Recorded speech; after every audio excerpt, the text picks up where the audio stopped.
évident pour laquelle il faut exposer et qualifier et poursuivre les crimes du FPR. Ce sont évidemment les guerres interminables au Congo.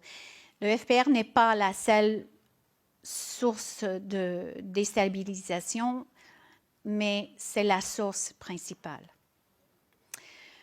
Au Kasaï, en 2016-2017, plus de 5000 Congolais ont perdu la vie et 1 million ont été déplacés au Kasaï, une province riche en diamants, où un chef de guerre, un commandant dans l'armée congolaise, qui s'appelle Eric Ruho-Imbere, ordonnait les massacres.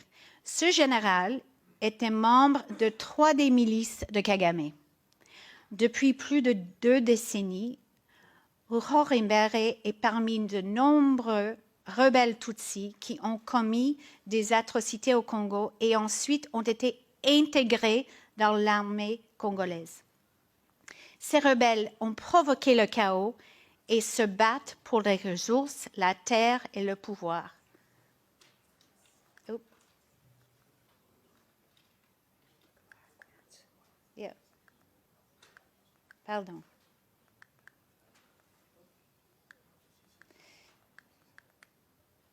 Ruho-Imbere maintient les liens très étroits avec Kagame via James Kabarebe et Jack Nziza au département du renseignement militaire. Il a collaboré avec des agents du DMI durant les attaques par le FPR contre les Banyamulenge, sa propre ethnie.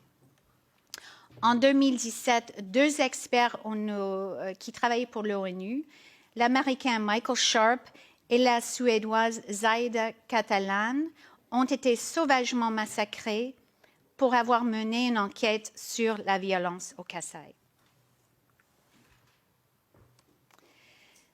Je voulais juste terminer avec un mot sur l'extermination du peuple nandais à Beni. On a mentionné Beni ce matin.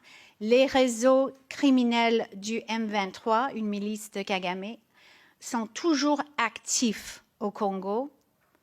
L'ancien directeur du renseignement général Delphin Kayimbi, récemment mort en détention, a été un membre de l'AFDL, les rebelles de Kagame, en 1996, et a fait du recrutement en 2017 pour le M23.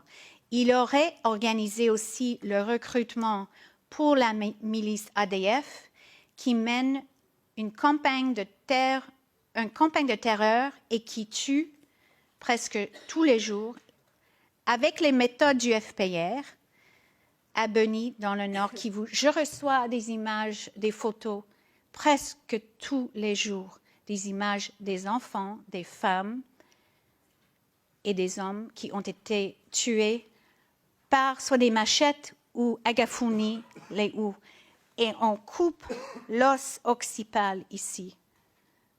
Ce que le FPR avait fait durant le génocide et après, ce sont des tactiques du FPR. L'objectif de cette campagne, c'est de s'emparer de la terre et de l'exploiter. Je termine avec une citation de Jean Jaurès, son discours à la jeunesse en juillet 1903. Le courage, c'est de chercher la vérité, c'est de ne pas subir la loi du mensonge triomphant qui passe et de ne pas faire écho aux applaudissements imbéciles et aux huées fanatiques. Merci.